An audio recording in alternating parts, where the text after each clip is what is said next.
Ma fille, ta foi t'a sauvée, va en paix et sois guérie de ton mal.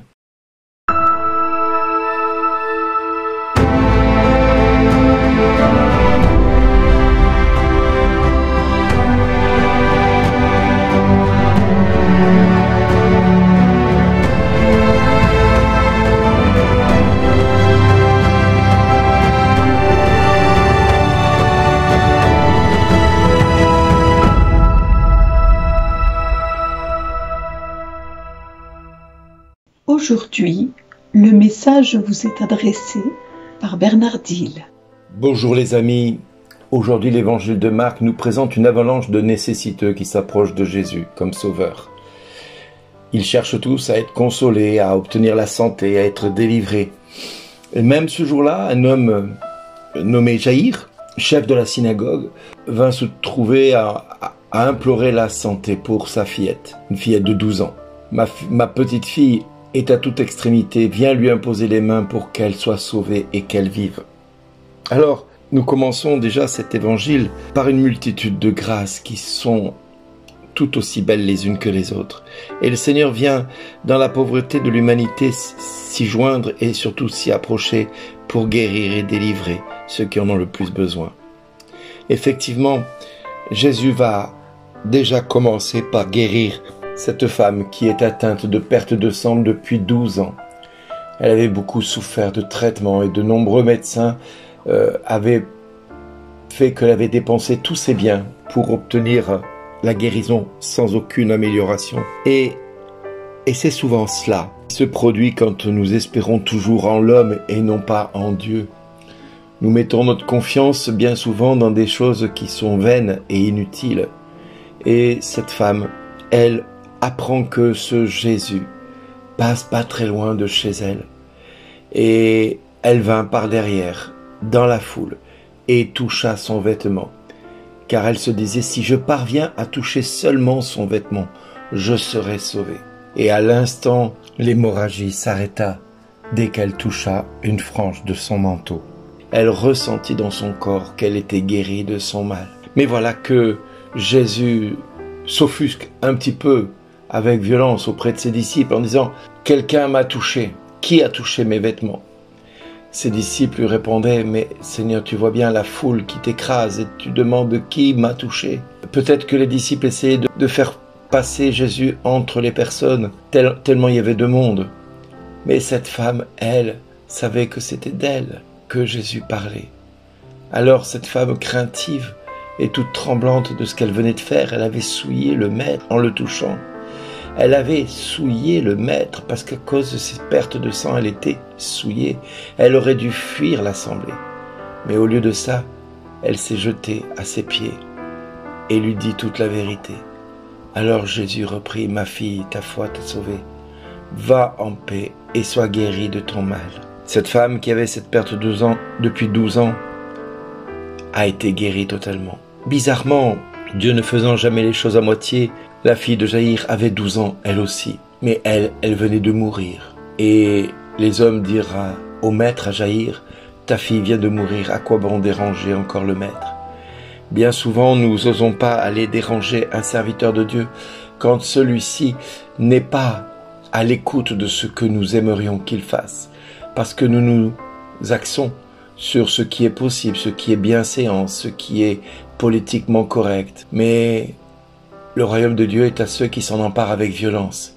Et Jésus va répondre au chef, « Ne crains pas, crois seulement. » Alors, j'aurais envie de dire à certains d'entre vous, quand vous êtes dans des rassemblements, quand vous êtes dans des lieux particuliers, et que vous connaissez que quelqu'un parmi tous ceux qui sont là ont une grâce particulière, allez vous jeter aux pieds de ses serviteurs, criez vers lui, demandez au Seigneur de venir vous guérir, de vous délivrer. Oui, j'ose le dire, avec foi et avec simplicité, osez dire à cet homme, mais guéris-moi, dans le nom de Jésus, guéris-moi, je n'en peux plus, j'ai besoin que tu me guérisses. C'est ce que cette femme a fait. Elle s'est jetée aux pieds de Jésus, elle lui a dit toute la vérité. Et cet homme qu'était Jésus n'a pas pu faire autrement que de lui donner ce qu'elle était venue chercher. Jaïr, lui, de son côté, est un homme correctement et politiquement correct. Il n'est pas dans le m'as-tu vu et il n'ose pas déranger le maître. Et c'est Jésus lui-même qui va lui dire « Ne crains pas, crois seulement ». Puis il laissa personne l'accompagner, sinon Pierre, Jacques et Jean, son frère. Ils arrivèrent donc à la maison du chef de la synagogue et Jésus voit toute l'agitation et des gens qui pleurent et poussent des grands cris. Il entre et leur dit « Pourquoi cette agitation et ces pleurs ? L'enfant n'est pas morte, elle dort. » Et on se moquait de lui. Oui, parce que là, encore, bien évidemment, que pourrait-il se mettre face à cet enfant qui vient de mourir? Que pourrait l'homme de Dieu face à la souffrance que nous endurons? Alors il met tout le monde dehors, c'est-à-dire tous ceux qui ne pensent pas comme Dieu. Il prend avec lui le père et la mère de l'enfant et ceux qui l'accompagnent. Puis il pénètre là où reposait la jeune fille. Il saisit la jeune enfant et lui dit « Talitha koum », ce qui signifie « Jeune fille, je te le dis, lève-toi ». Aussitôt la jeune fille se leva et se mit à marcher. Elle avait 12 ans. 12 ans peut-être et peut-être condamnée par la médecine. 12 ans peut-être sur le point d'être définitivement enterrée dans le monde dans lequel nous sommes. Oui, cela me rappelle quelques frères, quelques sœurs qui par moments attendent des années avant d'être totalement guéris ou délivrés. Mais Jésus est souvent bouleversé par l'attitude de certains frères ou de certaines sœurs qui viennent et se jettent aux pieds, à ses pieds, pour obtenir la guérison et la délivrance. Et cela me rappelle ce petit enfant Arnaud, atteint d'une leucémie et d'une hépatite virale. Condamné par la médecine il lui restait plus que quelques jours à vivre, d'après les médecins. Aujourd'hui, Arnaud est non seulement guéri de ce cancer et de cette hépatite virale qu'il a eu en plus, mais il est papa de plusieurs enfants. Alors, comme vous le voyez et comme vous l'entendez, à Dieu rien n'est impossible si pour nous c'est impossible. Crois seulement et tu verras la gloire de Dieu. Crois seulement et ose déranger le Maître. Demande-lui de te purifier, de te guérir, de te délivrer. Crie, jette-toi à ses pieds et implore-le, invoque-le, supplie-le afin d'être guéri et d'être délivré. Oui, parfois il faut des fois s'emparer de quelque chose qu'on ne veut pas nous donner pour l'obtenir. Il faut parfois oser aller dire à un serviteur de Dieu ce que l'évangile de Marc nous dira un peu plus loin au chapitre 16, versets 17 et 18. Ils imposeront les mains aux malades et ceux-ci seront guéris.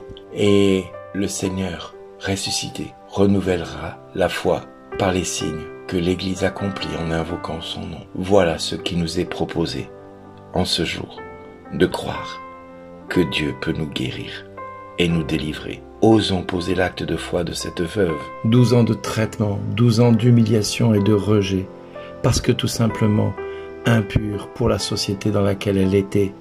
Une femme qui avait des pertes de sang ne pouvait plus se frotter ni même côtoyer le reste de la société. Elle devait se mettre à l'écart parce qu'elle était impure et elle pouvait rendre les autres impurs. Alors, si toi aujourd'hui, tu te bats depuis des années pour obtenir une guérison, va la chercher. Empare-toi de celle-ci et ne repars jamais sans elle. Parce que Dieu te dit aujourd'hui, merci d'exister.